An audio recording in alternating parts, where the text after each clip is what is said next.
Assalamualaikum warahmatullahi wabarakatuh. Saudara, selamat pagi, salam sejahtera untuk kita semua. Mudah-mudahan saudara dalam kondisi yang sehat ya. Kita bertemu kembali dalam mata kuliah kreativitas dan inovasi dalam pendidikan seni. Setelah minggu kemarin kita banyak membahas tentang pengertian kreativitas ya. Hari ini kita akan fokus kepada tiga hal ya yang penting dalam konsep kreativitas. Yang pertama adalah ruang lingkup kreativitas, kedua adalah objek kajian dalam penelitian kreativitas, serta yang ketiga relasi atau hubungan antara kreativitas dan inovasi ya. Nah, saudara, kita mulai dari sini saudara ya. Bagan yang saya tampilkan ini adalah bagan yang menunjukkan dimensi atau menunjukkan ruang lingkup kreativitas ya. Nah, ruang lingkup kreativitas. Berbicara tentang kreativitas, pastilah kita akan merujuk pada individu kreatif. Jadi berbicara tentang kreativitas, pastilah kita merujuk pada individu kreatif. Mengapa? Karena individu atau manusia adalah pemilik kreativitas itu ya. Nah, kreativitas ya bisa saja muncul dalam tiga dimensi. Yang pertama bisa muncul dalam dimensi gagasan, muncul dalam dimensi tindakan, dan muncul dalam dimensi produk ya. Bisa muncul dalam dimensi gagasan, tindakan ataupun produk ya. Nah, baik itu karena faktor kebutuhan-kebutuhan yang mendesak dia untuk memunculkan ketiga itu, atau juga tuntutan-tuntutan lingkungan di sekitarnya yang mendesak untuk memunculkan itu. Nah, jadi sesungguhnya ada dua kondisi ya, atau dua faktor yang melatar belakangi atau menstimulus munculnya kreativitas baik dalam dimensi gagasan, tindakan maupun produk ya. Yang pertama adalah kebutuhan-kebutuhan di satu segi, dan yang kedua adalah pengaruh lingkungan atau tuntutan lingkungan atau aspek sosial di sekelilingnya. Nah, misalnya begini, saudara, karena aspek kebutuhan ya, kadang-kadang karena kebutuhan itu mendesak ya, kebutuhan yang sangat mendesak, kadang-kadang daya kreatif kita itu muncul ya. Ya, misalnya begini, oh uang saya terbatas nih, saya anak kos gitu ya, uang saya terbatas, saya harus makan gitu ya, atau uang saya terbatas, bagaimana supaya cukup untuk membeli paket data untuk kuliah dan untuk kebutuhan makan satu hari ini ya. Nah, seseorang karena terdesak kebutuhan ya, biasanya dia akan memunculkan berbagai cara, berbagai ide-ide untuk mengatasi kebutuhan itu. Itulah yang disebut sebagai dimensi gagasan. Kemudian dia melakukan cara-cara yang tidak biasa, gitu ya, yang tidak biasa, yang berbeda, karena dia terjebak pada sebuah kebutuhan, ya, yang memaksa dia untuk bertindak lebih kreatif, ya. Itu contohnya, ya, sehingga dia akan menghasilkan atau mencapai sesuatu yang diharapkan. Nah, kapasitas kreatif itu juga bisa muncul karena pengaruh lingkungan, gitu ya, baik itu dalam dimensi gagasan, tindakan maupun produk. Contoh begini ya, misalnya, kurang 5 menit lagi kereta akan berjalan ya. Padahal saya harus sudah sampai di stasiun karena saya akan melakukan perjalanan via kereta ya. Nah, dalam kondisi yang terdesak semacam itu, kondisi lingkungan yang mendesak semacam itu, seseorang biasanya akan berpikir berbeda dari sebelumnya ya. Bagaimana cara supaya cepat sampai ya. Oh, naik ini, oh pakai ini ya, menggunakan jalan tikus sehingga cepat sampai gitu ya. Nah, kemudian dari ide atau gagasan yang dipikirkan itu kemudian dilakukanlah cara-cara yang tidak biasa ya, kemudian sampailah kepada sesuatu yang diharapkan ya. Nah, itulah contoh ya, contoh sekilas ya, analogi bagaimana aspek kebutuhan di satu segi dan aspek atau faktor lingkungan di segi yang lain itu mewarnai atau mempengaruhi munculnya gagasan-gagasan kreatif ya, tindakan-tindakan kreatif serta produk atau sesuatu hasil-hasil kreatif. Nah, persinggungan antara gagasan dan kebutuhan itu akan menghasilkan pemikiran kreatif atau ide kreatif ya dalam konteks kreativitas. Nah, juga demikian persinggungan antara tindakan dengan lingkungan atau kebutuhan yang dengan faktor itu akan memunculkan perilaku-perilaku yang kreatif ya sebagai kelanjutan dari gagasan atau ide kreatif itu. Nah, demikian pula persinggungan antara produk kreatif yang dihasilkan karena adanya kebutuhan dan adanya faktor-faktor lingkungan yang mempengaruhinya, terbentuklah sebuah produk atau karya kreatif. Ya. Bisa jadi inovatif, ya, jika memenuhi syarat inovatif, yaitu kebaruan atau novelty. Kalau tidak ya cukup kreatif saja. Nah, kita akan bahas satu persatu, saudara. Kita akan kupas satu persatu apa itu gagasan kreatif atau ide kreatif atau pemikiran kreatif, apa itu perilaku-perilaku kreatif, dan apa itu produk atau karya kreatif. Pertama, dalam ranah gagasan, ya, kreativitas itu ditunjukkan dengan keliaran berpikir, ya, atau orang itu lebih cenderung menyebut pada creative thinking atau berpikir yang outside of the box gitu ya. Nah, seseorang dapat dikatakan kreatif ya apabila dirinya mampu menghasilkan pikiran-pikiran yang cemerlang ya, yang bersifat problem solving ya, biasanya bersifat problem solving. Nah, kreativitas dalam ranah gagasan ini itu ditunjukkan dengan kemampuan kognitif pada level yang excellent ya, yang mampu memecahkan sebuah persoalan yang dihadapinya ya, baik persoalan yang bersumber dari kebutuhan maupun persoalan yang muncul karena dia berada pada sebuah lingkungan sosial budaya atau lingkungan alam fisik tertentu ya. Nah, sehingga ini sampai pada orientasi untuk memecahkan persoalan itu. Ya, itu saudara. Nah, di awal di pertemuan sebelumnya telah saya jelaskan bahwa apa yang terjadi pada seorang individu itu dapat menghasilkan sesuatu yang kreatif atau tidak ya, bergantung dia mampu memikirkan sesuatu yang berbeda atau tidak ya. Kemampuan berpikir ini disebut sebagai kemampuan berpikir kreatif atau creative thinking ya. Nah, berpikir kreatif ini memberi dampak pada aktivitas selanjutnya dalam dimensi kreativitas, yaitu memberi dampak pada tindakan kreatif. Jadi, tindakan kreatif tidak akan bisa muncul ketika tidak ada support dari gagasan kreatif. Ya, dengan kata lain, mustahil tindakan kreatif atau proses-proses kreatif itu muncul tanpa didahului oleh gagasan kreatif, ide kreatif atau pemikiran kreatif. Ya, itu saudara. Nah, yang kedua adalah perilaku kreatif atau kita sebut sebagai creative behavior ya. Nah, perilaku kreatif itu merupakan segala tindakan-tindakan fisik ya, baik itu tindakan verbal maupun tindakan nonverbal yang menunjukkan ciri-ciri kreativitas sebagai keberlanjutan atau sebagai kelanjutan atas implikasi eksplisit dari proses berpikir kreatif tadi. Ya. Seseorang yang memikirkan ide A dan itu kreatif, kemudian biasanya itu akan dilanjutkan dengan cara-cara kerja yang kreatif. Jadi tindakan kreatif itu keberlanjutan atau dampak setelah seseorang itu berpikir, bergagasan atau beride kreatif ya. Nah, kreativitas itu biasanya ditunjukkan dengan cara yang lain daripada yang lain, yang berbeda. Biasanya ini sangat mengagumkan, saudara. Nah, artinya ranah perilaku ini adalah perwujudan dari pemikiran-pemikiran yang luar biasa atau disebut sebagai pemikiran kreatif, sehingga tindakan yang dihasilkan adalah tindakan yang luar biasa pula, gitu ya. Ilustrasinya begini, saudara. Misalnya misalnya ada sekelompok orang gitu ya, diberi sebuah tantangan gitu ya. Ini ada benda nih, ada 5 benda gitu ya. Susunlah 5 benda ini menjadi bangunan yang paling tinggi. Nah, beberapa orang diantaranya mulai berpikir, ada yang ditata, ditumpuk-tumpuk jadi satu ke atas gitu ya. Nah, atau dengan cara seperti apa gitu ya.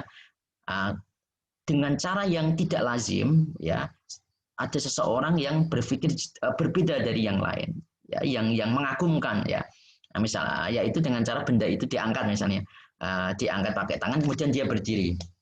Jadi otomatis benda itu berada pada posisi yang paling tinggi ya dibanding teman-temannya yang lain yang menyusun kumpulan benda itu menjadi sebuah bangunan tinggi. Nah itu adalah contoh ya bagaimana perilaku-perilaku kreatif itu muncul karena apa yang dilakukan, tindakan-tindakan yang dilakukan itu berbeda dari kebanyakan. Ya sangat mengagumkan ya.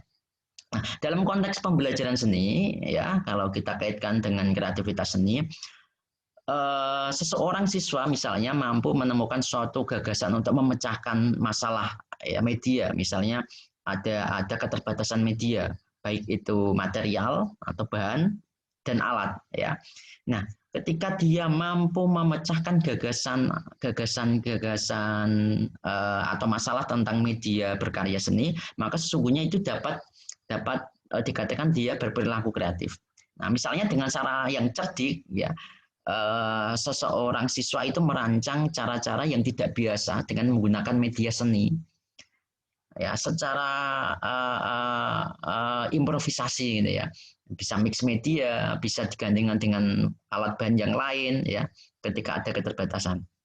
Nah, dalam ranah ini seorang siswa itu mampu menampilkan proses atau perilaku berkarya seni yang dengan sangat cerdik ya dalam metode-metodenya yang mampu menginspirasi siswa yang lain ya maupun juga bisa saja menginspirasi gurunya ya. Dan saya yakin saudara kita semua akan setuju bahwa semua orang yang kreatif itu bisa sampai pada tindakan yang kreatif gitu ya. Nah, kita tegaskan bahwa orang yang kreatif itu cenderung memiliki kemampuan untuk menemukan kompleksitas ide secara bersamaan dan mengkonstruksinya ya untuk diterapkan dalam aktivitasnya sehari-hari. Jadi seseorang pemikir kreatif tidak hanya mengasosiasikan berbagai hal, tetapi juga meyakini bahwa hal yang dilakukannya, hal yang mungkin tadinya kelihatan kontradiktif, yang tadinya kelihatan tidak mungkin bagi orang kreatif justru bisa mungkin untuk dilakukan. Ya. Nah, yang ketiga saudara adalah produk kreatif atau dalam konteks ini disebut sebagai karya yang kreatif. Nah, produk kreatif atau kreatif produk ini adalah dimensi di mana kreativitas ini itu dimotivasi oleh keinginan untuk mencapai pengalaman diri ya melalui kegiatan seni. Ya jika kita bicara dalam konteks seni. Kreativitas dalam bentuk produk yang dibuat oleh seseorang ini beragam gitu ya. Ketika seseorang itu bisa menghasilkan produk yang berbeda dari yang lain, baik itu berbeda dengan apa yang dilakukan sebelumnya atau berbeda dari orang kebanyakan, maka itu bisa dikatakan sebagai produk kreatif. Jadi produk kreatif itu kalau kita simpulkan saudara, itu muncul karena dukungan tindakan-tindakan kreatif. Nah, tindakan-tindakan kreatif itu bisa muncul karena gagasan kreatif. Itu kesimpulan pertama. Kesimpulan kedua adalah kreativitas itu dapat muncul dalam dimensi gagasan maupun tindakan maupun produk, gitu ya. Nah, ini saudara. Jadi dua kesimpulan penting untuk kita bisa memahami lebih jauh tentang ruang lingkup kreativitas. Baik, saudara. Dalam kajian-kajian kreativitas atau penelitian tentang kreativitas gitu ya, senantiasa ada 4 objek kajian yang dilakukan ya, objek kajian yang dilakukan saudara. Yang pertama adalah objek kajian yang ditetapkan atau dipilih untuk dikaji. Yang pertama bisa subjek ya. Subjek itu siapa? Adalah seseorang yang melakukan kegiatan kreatif, seseorang yang berpikir kreatif, seseorang yang menghasilkan produk kreatif ya. Dalam konteks seni profesional ini disebut sebagai seniman. Kedua adalah bisa saja objek kajian dalam penelitian kreativitas itu proses ya. Jadi proses seorang subjek ini berkarya seni, subjek dari proses dari subjek seniman yang melakukan kegiatan kreatif. Jadi aspek proses ini bisa menjadi salah satu objek kajian kreativitas.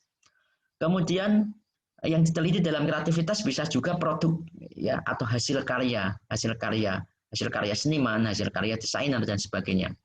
Nah, yang keempat yang menjadi atau yang bisa menjadi objek kajian dalam penelitian kreativitas adalah lingkungan atau kondisi yang mewarnai terbentuknya kreativitas itu. Baik, bila kita tarik dalam konteks seni profesional di kalangan seniman, maka subjek ini adalah seniman, proses ini adalah proses berkarya seniman, produk ini adalah karya-karya seniman, kemudian lingkungan adalah hal-hal yang ada di sekitar seniman. Ya, itu kita jika berbicara dalam konteks seni profesional ya. Nah, bagaimana jika kita berbicara dalam konteks persekolahan ya? Ketika kita melakukan penelitian kreativitas dalam konteks pendidikan, maka subjek di sini adalah siswa atau peserta didik. Kemudian proses di sini adalah kegiatan berkarya dalam pembelajaran. Kemudian produk adalah karya-karya hasil pembelajaran yang dilakukan. Kemudian lingkungan di sini adalah lingkungan sekolah, tempat dia belajar ya. Nah, itu jika di dalam pendidikan formal ya, di sekolah. Tapi jika dalam pendidikan informal ya bisa di lingkungan masyarakat, bisa di dalam keluarga ya. Jadi ada 4 objek kajian yang bisa diteliti di dalam kreativitas. Ya, lazimnya ada 4 ini. Oleh sebab itu jika saudara meneliti kreativitas, maka fokus kajiannya bisa subjek, bisa proses, bisa produk, bisa lingkungan. Bisa menanyakan ya bagaimana seseorang individu itu berpikir untuk menentukan ide-ide kreatifnya. Kemudian bisa diteliti ya bagaimana proses-proses yang dilakukan oleh seniman dalam berkarya kreatif, jika itu ranah seni profesi, atau bagaimana proses berkarya seni dalam kegiatan pembelajaran seni, bila itu kreativitas dalam konteks pendidikan seni. Nah, kemudian karyanya bagaimana, kemudian lingkungannya bagaimana. Saudara, berikutnya adalah hubungan antara kreativitas dan inovasi.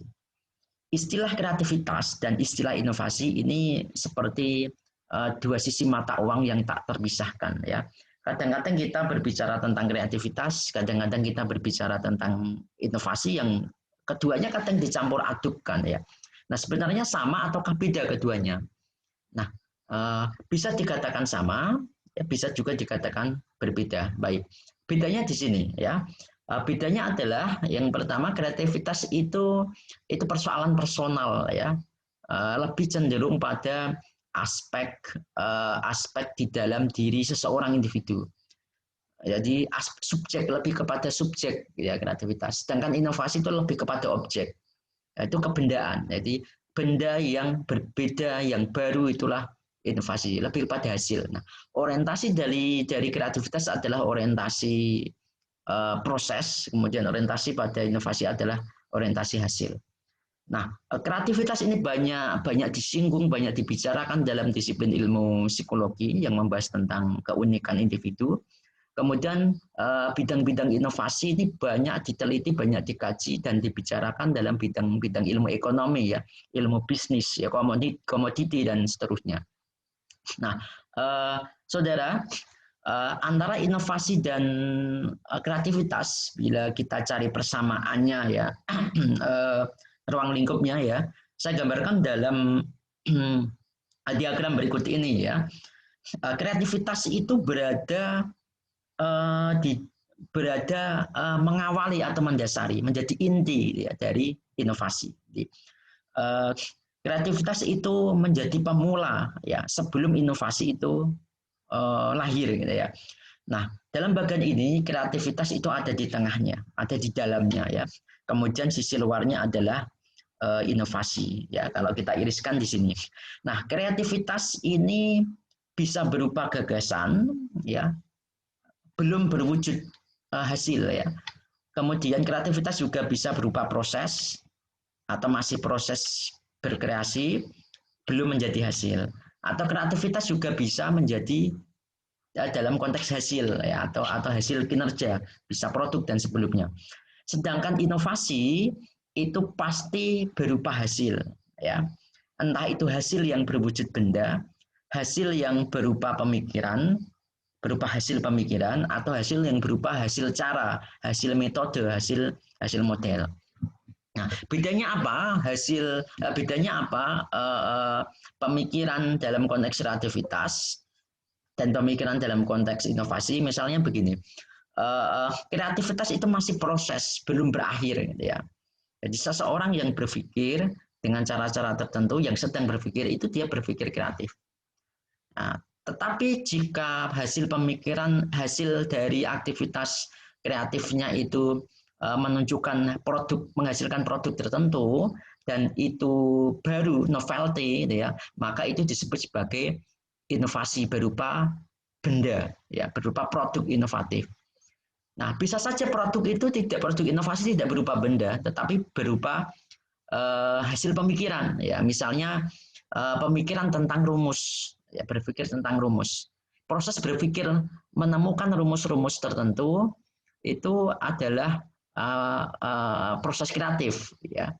Berpikir tentang bagaimana rumus tertentu itu adalah uh, berpikir kreatif.